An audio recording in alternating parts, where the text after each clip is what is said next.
Dieu, ben il faut vraiment se connecter à nous-mêmes. Je pense qu'on a tout, on est un médium, hein, puis moi j'ai vécu toutes les émotions de la Terre, là, fait que je suis capable d'aller me connecter à telle ou telle émotion. Puis je pense que c'est là qu'il faut aller puiser. Mais merci beaucoup. Bon gala ce soir. Merci à toi. Ben, je pense qu'il y a toujours un peu de toi que tu prends que tu mets dans chaque rôle sans être complètement, parce qu'il faut que tu te dissocies de ton personnage, mais je sais pas. Je pense que ouais, c'est tough comme question. Mais je pense que tu sais, c'est comme de un peu instinctif là. Tu te dis ça sonne-tu bien? Tu veux que ce soit super naturel, tu veux pas en jouer trop. Fait que je pense que c'est à force de le répéter puis de t'entendre, tu choisis pour toi ce qui sonne le mieux, j'imagine. Ben, merci beaucoup et bonne chance ce soir. Merci. Wow! Wow! Attends une minute! Je pense que j'essaye de pas trop y penser, peut-être, justement. J'ai tendance à beaucoup pas trop suranalyser mes scénarios ou ce que j'ai à jouer, puis juste de me pointer la journée de tournage, puis de me laisser aller dans quelque chose de spontané par rapport à mon échange avec l'autre acteur ou avec les directives qu'on me donne. Fait qu'il y a quelque chose, peut-être, qui amène un certain naturel, vu que c'est très spontané dans le jeu. Ouais. Merci beaucoup et bonne chance pour le jeu ce soir. Ben, merci. Il y a toujours un peu, surtout plus on veut atteindre le naturel, c'est souvent ça, mais je te dirais qu'on n'y arrive jamais parce qu'il y a la conscience de la caméra, il y a la mémoire du texte. C'est rare qu'on est vraiment au naturel, même quand on est nous-mêmes complètement. Je pense que c'est la quête d'une vie là, pour un acteur. Je pense qu'on ne cherchera jamais à atteindre ça, mais il y a toujours une petite part de nous dans chacun des rôles qu'on fait, je pense. C'est une bonne question. Mais moi, ça tout part par l'observation de quelqu'un. Ça part souvent d'une personne en particulier. Fait que je vais prendre son naturel, je vais essayer de le calquer, puis après, je le mets dans moi. C'est vraiment comme ça, je copie quelqu'un que je connais. Je m'inspire de quelqu'un. Ouais, copier, c'est pas beau. Je m'inspire, mais intensément.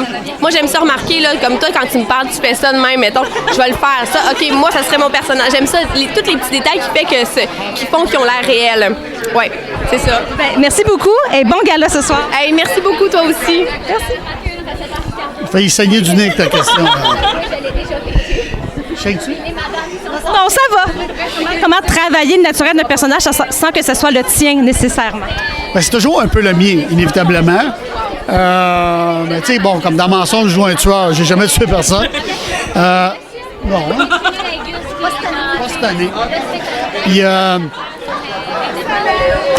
faut aller chercher... faut toujours aller chercher ce que j'aime dans le personnage. Comment je peux, malgré tout, essayer de le faire aimer. Ça, c'est la job. Ben, tu sais, jouer, il faut être dans la vérité. Fait que peu importe, peu importe, on peut avoir des pompons, des paillettes. Hello! C'est Claude Masson!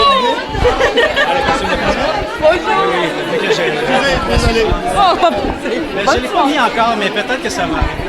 Ben, je pense que c'est ça. T'sais, peu importe ce qu'on joue, en fait, c'est de trouver la vérité dans ça. Même si on a un nez de clown, puis dans tous les personnages, peu importe que ce soit de la variété, du drame, de la comédie, c'est de trouver la vérité dans ça, puis l'authenticité.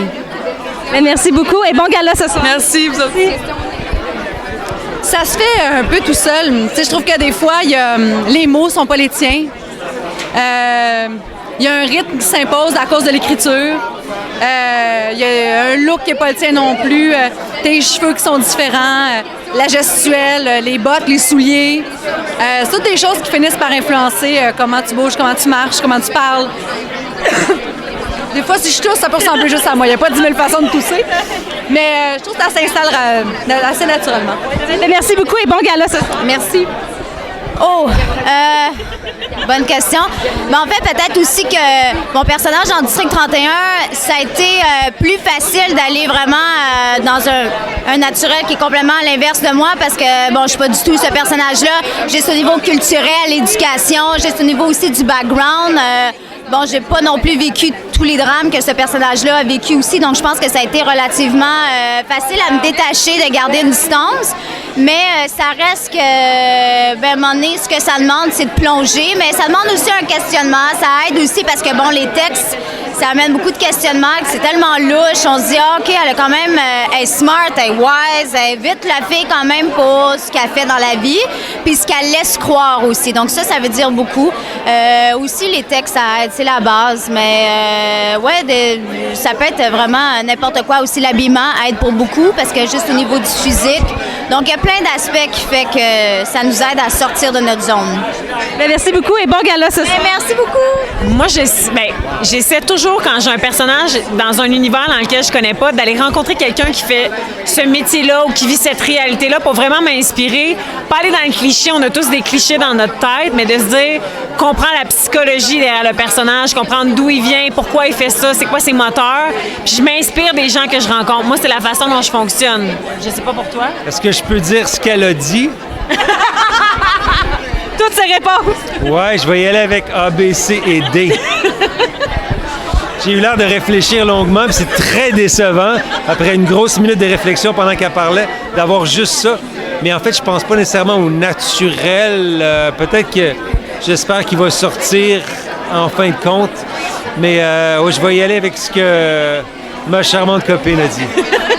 Merci beaucoup et bon gala ce soir. Merci. Bonne soirée. Je m'inspire des gens que je croise dans la rue, puis j'essaie de leur rendre justice, puis de trouver un nouveau naturel à chaque fois, mais je peux pas dire que j'y arrive nécessairement, mais c'est le but. C'est le but, comme tu dis. Merci beaucoup, bon gala ce soir. Merci. Il y a tellement de façons de construire un personnage. En général, le texte est notre meilleur ami là-dedans, puis c'est lui qui nous donne les premiers indices de ce que deviendra le personnage, mais j'y parle pas, j'y pense pas d'abord au physique, à la beauté ou au naturel. Il y a des personnages qui sont cachés aussi derrière un masque, une personnalité très éclatante, donc c'est ça. Moi, j'ai fait, comme quand la série Lâcher prise a commencé, j'ai fait beaucoup de lectures sur les personnages, dans le fond, sur des femmes qui avaient été en burn-out, un épuisement professionnel, à quoi ça pouvait ressembler. Puis je pense que c'était vraiment un abandon dans les textes d'Isabelle parce qu'il y avait beaucoup d'humour. Fait que des fois, on a l'impression qu'on peut choisir un côté, soit c'est très lumineux ou très sombre, et le personnage de Valérie offrait cette espèce de truc mitoyen entre les deux, donc où elle se laissait aller dans des situations complètement rocambolesques parce qu'elle voyait pas plus loin que le bout de son nez, puis ça engendrait des fois des situations extrêmement touchantes où elle devait faire face à ce qu'elle avait fait. Fait que je pense à travers les années, c'est beau parce que c'est un personnage qui évolue beaucoup, fait que je me suis vraiment laissée guider par l'écriture d'Isabelle et la direction des réalisateurs qu'on a eus. Fait que